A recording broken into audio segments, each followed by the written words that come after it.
भैया ये एस्टीमेट कैसे बनता है और एस्टीमेट कितने प्रकार का होता है। हम सुना है कि बहुत ही प्रकार का एस्टीमेट होता है। क्या आपको पता है? तो दोस्तों, पप्पू को तो एस्टीमेट का मतलब नहीं पता। पप्पू तो कंफ्यूज है कि एस्टीमेशन क्या होता है और कितने प्रकार के एस्टीमेट होते हैं। बट आप कंफ्यूजन ना हो तो आज से हम स्टार्ट करने वाले हैं एस्टीमेशन। तो आज की वीडियो में बताएंगे इंट्रोडक्शन और एस्टीमेट क्या होता है, वो चीज़ आपको बताने वाले हैं। तो चलिए वीडियो को बिना देरी किए स्टार्ट कर लेते हैं। तो एस्टीमेट क्या होता है? एस्टीमेट क्या होता है हमने यहाँ पर लिख दिया, आपको समझाने की कोशिश भी करते हैं। इट इज द पोर्टेबल या approximate cost of the work based on plan, drawing, available of material and labour etcetera. तो पोर्टेबल कॉस्ट निकलती है, एक अप्रोक्सीमेट कॉस्ट निकलती है, वे कॉस्ट निकलती है बेस्ड ऑन वर्क, मतलब किसकी? वर्क की। Based on plan, drawing, available of material and labour.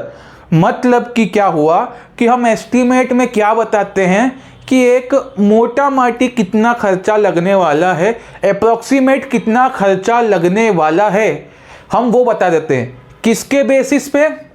Drawing के बेसिस पे कि हमारी स्ट्रक्चर ड्राइंग क्या कहती है, नॉर्मल ड्राइंग्स क्या कहती है, उसके बेसिस पे।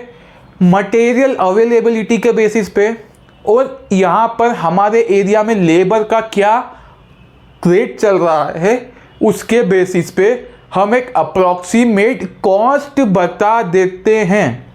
ठीक है? तो उसको क्या बोलते हैं? किसी भी वर्क का, कोई भी वर्क हो सकता है, चाहे वो कंस्ट्रक्शन वर्क हो, चाहे वो मेंटेनेंस का वर्क हो, चाहे वो कैसा भी वर्क हो, वर्क होता है, कैसा भी वर्क हो। तो किसी भी वर्क का हम अगर हमने वो बता दिया, मान लो एक इवेंट है, एक इवेंट को करवाने में इतना खर्चा आएगा, तो वो भी एक प्रकार का क्या है? एस्टीमेट ही है। ठीक है? जैसे ही बिल्डिंग है, अगर बिल्डिंग को बनाने के लिए कोई एस्टीमेट बना रहा हूं तो मैं उसे बिल्डिंग एस्टीमेट बोलूंगा। नॉर्मल सी बात है। तो क्या होता है कि अगर हमने खर्चा बता दिया कि कितना खर्चा अप्रॉक्स हो सकता है, ताकि हमें क्या हो कि हम कॉस्ट निकाल पाए कि कितना हमें अप्रूवल लेना है। अप्रूवल लेना मतलब क्या होता है कि कोई भी डिपार्टमेंट है, सरकारी डिपार्टमेंट है, अगर हमें कोई काम करवाना है, मान लो कि किसी नेताजी ने बोला कि यहाँ पर ब्रिज बनना चाहिए, तो ब्रिज बनेगा तो हम नेताजी किसके पास जाएंगे कि भैया यहाँ पर ट्रैफिक ज़्यादा हो रहा है, जनता की डिमांड है, ट्रैफिक ज़्यादा है, तो यहाँ पर ब्रिज बनाओ। तो जाएंगे वो पीडब्ल्यूडी विभाग के पास, जो जिस शहर का पीडब्ल्यूडी होगा, जिस राज्य का पीडब्ल्यूडी होगा, उसके पास जाएंगे, बोलेंगे भैया इसका खर्चा बता दो कितना आ रहा है, हम आपको साइन करवा देंगे, अप्रूवल दिलवा देंगे, आप खर्चा बता दो। तो क्या होता है कि अप्रूवल लेने के लिए हम सिर्फ एस्टीमेट बताते हैं। एस्टीमेट ये चीज़ कभी नहीं बताता कि एक्चुअल कितना कॉस्ट लगने वाला है। वो ये नहीं बोलेगा कि नहीं इसमें सिर्फ 1,000 रुपये ही लगेगा, क्या इसमें लगेगा 5,000 रुपया, ऐसा कभी नहीं बोलेगा। वो बोलेगा एस्टिमेटेडली यहाँ पर 4 से 5,000 रुपये, मतलब 5,000 रुपये हमारा एस्टिमेटेड कॉस्ट आ रहा है। उससे ज़्यादा भी हो सकती है, उससे कम भी हो सकती है, बट हम अप्रूवल इतने का लेंगे। ठीक है? तो ये होता है एस्टिमेट का मतलब। एक बार डेफिनेशन और ढंग से पढ़ लो, समझ में आएगा कि ये एक अप्रोक्सीमेट कॉस्ट होती है। यहाँ पे डेफिनेशन में ही लिखा हुआ है, पोर्टेबल कॉस्ट होती है या अप्रोक्सीमेट कॉस्ट होती है। किसकी? वर्क की। वर्क कोई भी हो सकता है, कंस्ट्रक्शन भी हो सकता है, और एनी काइंड ऑफ वर्क हो सकता है, तो उसे बोलेंगे हम एस्टीमेट। अब दोस्तों हम जानते हैं कि एक्चुअल कॉस्ट क्या होती है। एक्चुअल कॉस्ट मतलब क्या होता है कि ये वो कॉस्ट होती है स्ट्रक्चर की, जब वर्क कंप्लीट हो जाता है उसके बाद ये कॉस्ट निकलती है। It is the cost of structure after completion the work. All respect में आपका काम पूरा खत्म हो जाना चाहिए, उसके बाद जो कितना कॉस्ट आया, जो कि बिलिंग में आपको पता चलता है, जब आप बिल करवाते हो जब पता चलता है, तो वो वाला जो खर्चा आता है वो एक्चुअल कॉस्ट होती है। इसको आने में इतना खर्चा लगा। हमारा एस्टिमेट भले ही कितना भी ज़्यादा कितना भी कम हो सकता है, बट एक्चुअल कॉस्ट हमारी सबसे एंड में काम खत्म होने के बाद ही जाके निकलती है। उसे क्या बोलते हैं हम? एक्चुअल कॉस्ट बोलते हैं।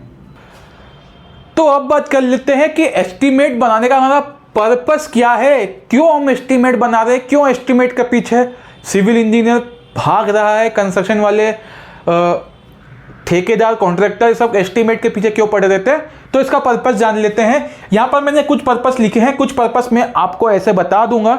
आपको पर्पस तो पता चल ही गया होगा, वैसे आपने स्टार्टिंग से वीडियो देख रहे होंगे। तो it gives idea of cost of construction, मतलब ये आइडिया दे देता है कि कॉस्ट ऑफ कंस्ट्रक्शन इतना इतना आ सकता है। उसके बाद it gives idea about completion time, completion time का भी आइडिया लगा सकते हैं। कैसे? कि आपने बता दिया कि इतनी लेबर लगेगी, इतना कॉस्ट होगा, तो फिर आप लेबर को इकट्ठा कर लो, लेबर कॉन्ट्रैक्टर को पकड़ लो, काम करवा लो, तो टाइम पता चल जाएगा। Helps in valuation of property, अगर एस्टिमेशन बता दिया हमने कि इस घर को, एक मेरा घर है, उसको बनाने में अगर 12 लाख रुपए का खर्चा आता है, तो मैं अपनी प्रॉपर्टी की वैल्यूएशन बता सकता हूं। यानी मुझे अगर ये घर को किराए से देना है या बेचना है, तो उसका मैं क्या कर सकता हूं, एक अंदाजा लगा सकता हूं कि इतना क्या होता है, प्रॉपर्टी की वैल्यूएशन इतनी हो सकती है, इतनी वैल्यू आ सकती है, मतलब ठीक है, इतना मैं पैसे बता सकता हूं कि इतना मैं ले रहा हूं। ठीक है। उसके बाद it helps to control expenditure, ये हेल्प करता है एक्सपेंडिचर को कंट्रोल करने में। अगर मैंने बताया कि एक मटेरियल है जो कि बहुत ही महंगा है, तो आप उसे कम क्वांटिटी में बुलवाओगे और क्या करोगे, अच्छे से यूज़ करवाओगे, ज़्यादा उसका वेस्टेज नहीं होने दोगे किसी भी चीज़ का जो महंगी आएगी, तो आप उससे क्या होगा, आपका एक्सपेंडिचर कम हो जाएगा। अगली चीज़ है it helps to inviting the tender, ये मेन इंपॉर्टेंट चीज़ है। ये हेल्प करता है टेंडर को इनवाइट करने के लिए। मतलब कि हम कोई टेंडर लगाते हैं तो हम पहले क्या बताते हैं टेंडर में, एस्टिमेटेड कॉस्ट हमारी इतनी है।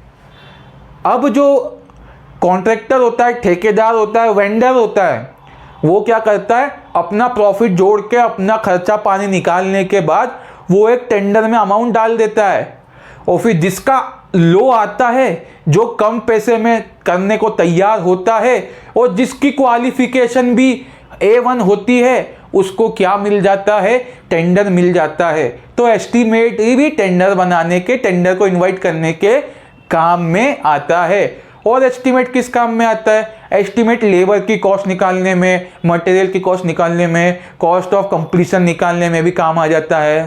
ठीक है, बहुत सारी चीजों में एस्टीमेट काम आ जाता है। आप काम करवाओगे, प्रैक्टिकल नॉलेज लोगे, तो आपको और भी एस्टीमेट के बेनिफिट्स आपको मालूम पड़ेंगे या पर्पस आपको मालूम पड़ेंगे। तो दोस्तों, आज की वीडियो में इतना ही।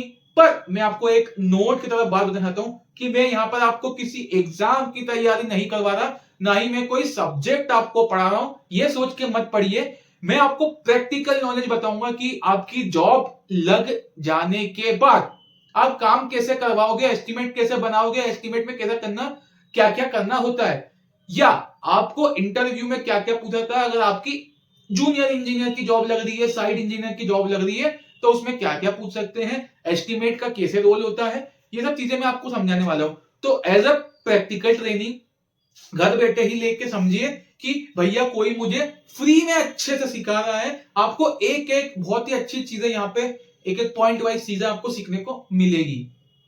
तो आपको वीडियो बहुत ही छोटा वीडियो मिलेगा, क्योंकि मेरे वीडियो कौन देख रहा होगा, या तो कॉलेज गोइंग स्टूडेंट देख रहा होगा, या तो वर्किंग प्रोफेशनल जो कहीं पर साइट पर काम कर रहा होगा, जिसको अपनी जॉब से पसंद नहीं आ रही होगी, बोल रहा हो कि मैं अपनी जॉब स्विच करूं, पर मुझे एक नॉलेज भी होना चाहिए कि मेरे को अच्छा मेरा क्या है पैकेज लगे, तो वो बंदा देख रहा होगा। तो 10 से 20 25 मिनट से कम का कोई, मतलब ज्यादा का कोई वीडियो आएगा नहीं, 25 मिनट के अंदर अंदर ही रहेगा। 10 मिनट से लेकर 25 मिनट तक के बीच का वीडियो ही आपको मिलेगा। तो दोस्तों, आज की वीडियो में इतना ही, मिलते हैं नेक्स्ट वीडियो में, तब तक के लिए बाय बाय, जय हिंद, वंदे मातरम।